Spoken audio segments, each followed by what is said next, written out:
Assalamu alaikum. The topic we are going to discuss is advent of Islam in India and its impacts. So first of all, we will discuss its background, then its events and then impacts. The last prophet of Islam, Prophet Muhammad, peace be upon him, completely changed the intellectual outlook of Arabia.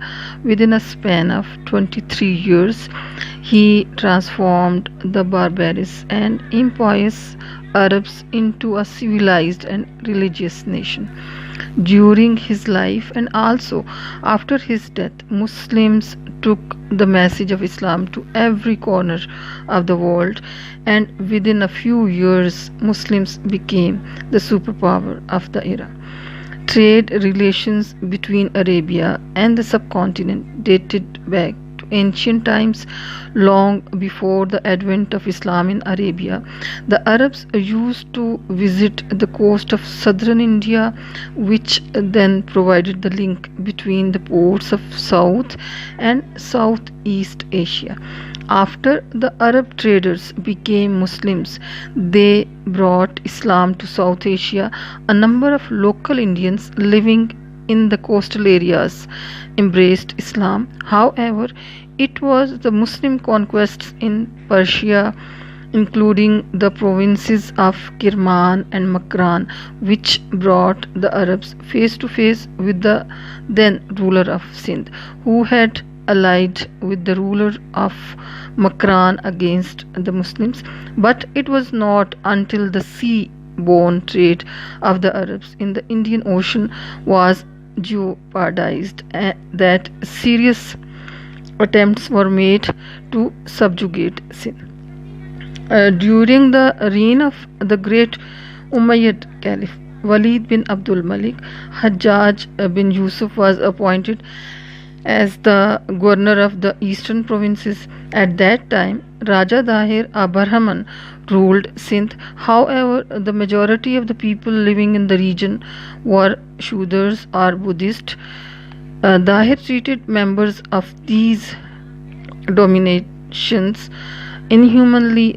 They were not allowed to ride horses or to wear a turban or shoes. Sindhi pirates, protected by Dahir, were active on the coastal areas, and whenever they got a chance, they plundered the ships passing by.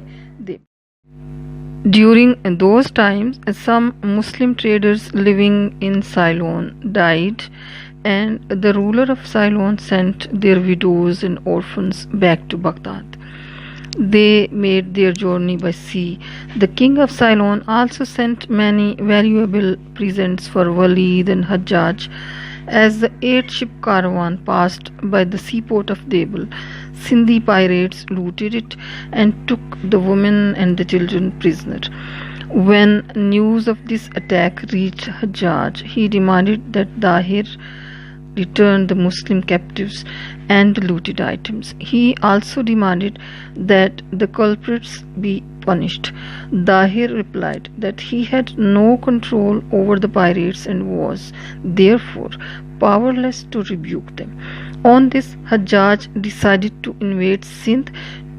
Two small expeditions sent by him failed to accomplish their goal. Therefore, in order to free the prisoners and to punish the guilty party, Hajjaj decided to undertake a huge offensive against Dahir, who was patronizing the pirates. In 712, Hajjaj sent 6,000 select Syrian and Iraqi soldiers, a camel corps of equal strength, and a baggage train of 3,000 camels to Sindh under the command of his nephew and son-in-law Imaduddin Muhammad bin Qasim, a young boy of just 17 years. He also had a manjanik or catapult which was operated by 500 men and could throw large stones from distance. On his way, the governor of Makran, who provided him with additional forces, joined him. Also, a good number of Jats and Medes, who had suffered at the hands of native rulers, joined the Arab forces. Muhammad bin Qasim first captured Debul. He then turned towards Nairun near modern Hyderabad, where he easily overwhelmed the inhabitants. Dahir decided to oppose the Arabs at Aroch. After a fiery struggle, Dahir was overpowered and killed. Aroch fell into the hands of the Muslims.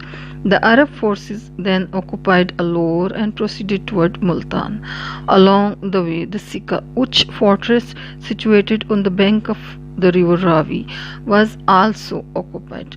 The Hindu ruler of Multan offered resistance for 2 months, after which the Hindus were overpowered and defeated. Prior to this, Muhammad bin Qasim had taken Bahramanabad and a few other important towns of Sindh. Muhammad bin Qasim was planning to proceed forward when the new Caliph Suleiman bin Abdul Malik recalled him. After the departure of Muhammad bin Qasim, different Muslim generals declared their independence at different areas. The Muslim conquest of Sindh brought peace and prosperity to the region. Law and order was restored. The sea pirates of Sindh, who were protected by Raja Dahir, were crushed. As a result of this, sea trade flourished. The port of Debel became a very busy and prosperous commercial center. When Muhammad bin Qasim conquered Sindh, the local people who had been living a life of misery breathed a sigh of relief. Qasim followed a lenient policy and treated the local population generously. Everyone had full religious freedom, and even the spiritual leaders of local religions were given salaries from the government fund.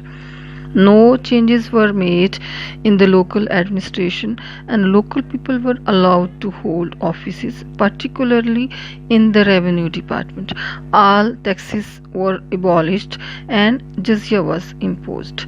Everyone was treated equally. Poor people, especially Buddhists, were very impressed by his policies, and many of them embraced Islam. A number of mosques and madrasas were constructed in important towns. In a short period of time, Sindh became a center of Islamic learning.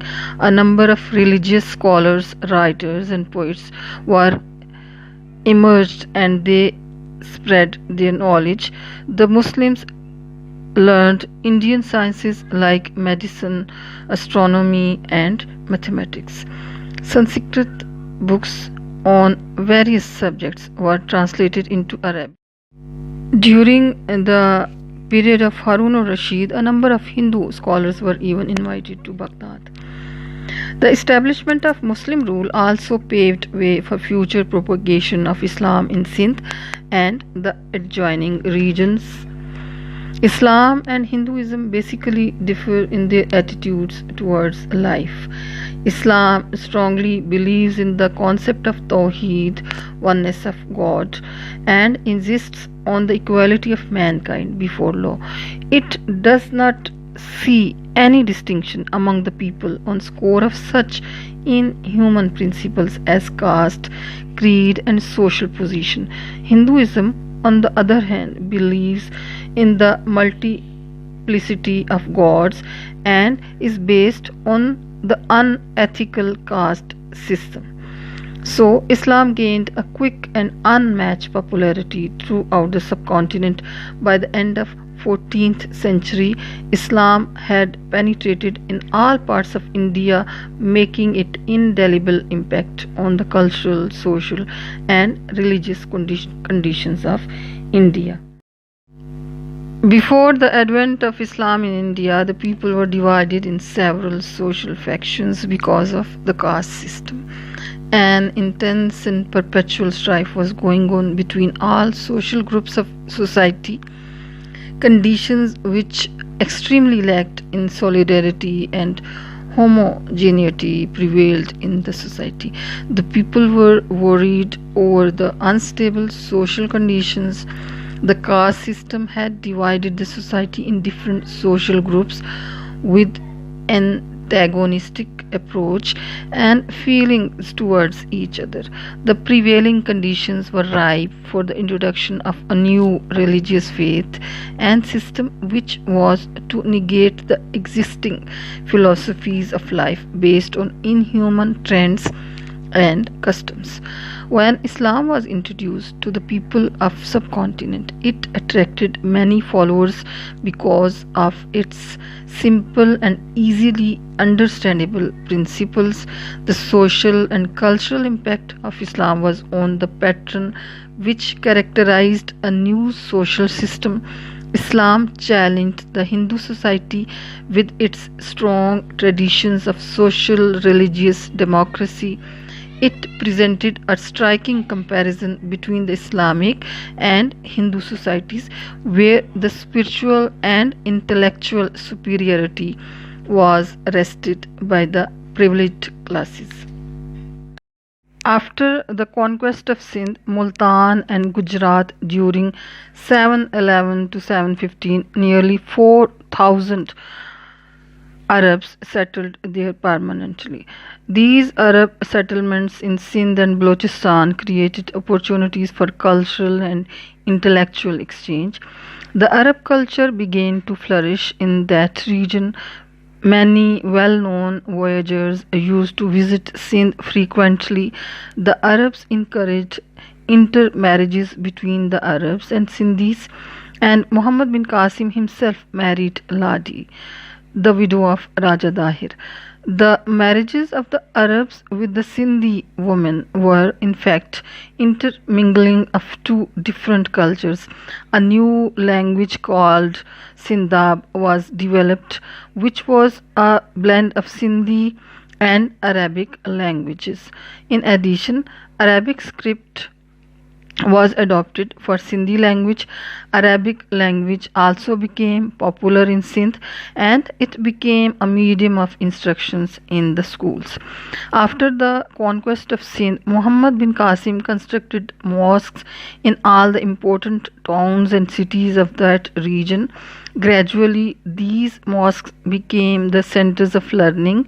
A number of scholars flourished in Mansura during the Arab rule, and most of them were regarded as authorities on the Quran, Hadith, and Fiqh. According to the 10th century Arab traveler and geographer Muhammad ibn Ahmad al-Maqdisi, the scholars of Shiraz and Ahwaz used to praise the scholars of Sindh. Babel was the largest center of Quranic studies and Ahadith literature in Sindh, and according to the historians, 22 eminent scholars were engaged in teaching in Babel during the Arab rule. The Arab rule had considerable impact on the cities of Mansura and Multan. According to Ibn Hawkal, the local people of Sindh and Multan adopted the dress of the Iraqi traders that included turban, long shirts, and trousers. The use of animal skin was forbidden for Hindus, but those who embraced Islam started wearing leather shoes. The Arabs introduced finest breed of Arabian horses and camels in Sindh and Balochistan. They also introduced vinegar in Sindh. The illustrious historian Balazari informs that the Arab soldiers of Muhammad bin Qasim's army could not bear the heat and humidity of Sindh, and they complained about it. Muhammad bin Qasim wrote to Hujjaj, who immediately sent a vinegar dried in cotton for the Arab army in Sindh. The Arab conquest also had impact on the economy and economic activities in the conquered regions. Trade and commercial activities flourished in these regions. During the Arab rule, Sindh became a center of shoe industry, and Sindhi shoes were very popular in Iraq, and the slaves who knew the art of shoemaking fetched more price in Iraq. The famous 9th century Arab traveler and scholar Al-Jahiz informs that the Sindhi slaves were very good cooks and they had a great demand in Iraq. The traders of Sindh had commercial relations with Iraq, Oman, and Iran.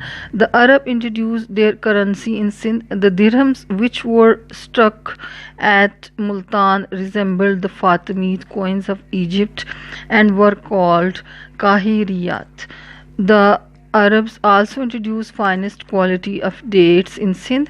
The climate of Sindh was suitable for growing dates, and the dates grown in Sindh were more delicious than the Iraqi dates. An illustrious traditionist, expert of Hadith studies, Ibrahim ibn Malik al-Bazzaz of Baghdad used to import date palms from Sindh for planting in Iraq, and he regarded it as an act of recompense.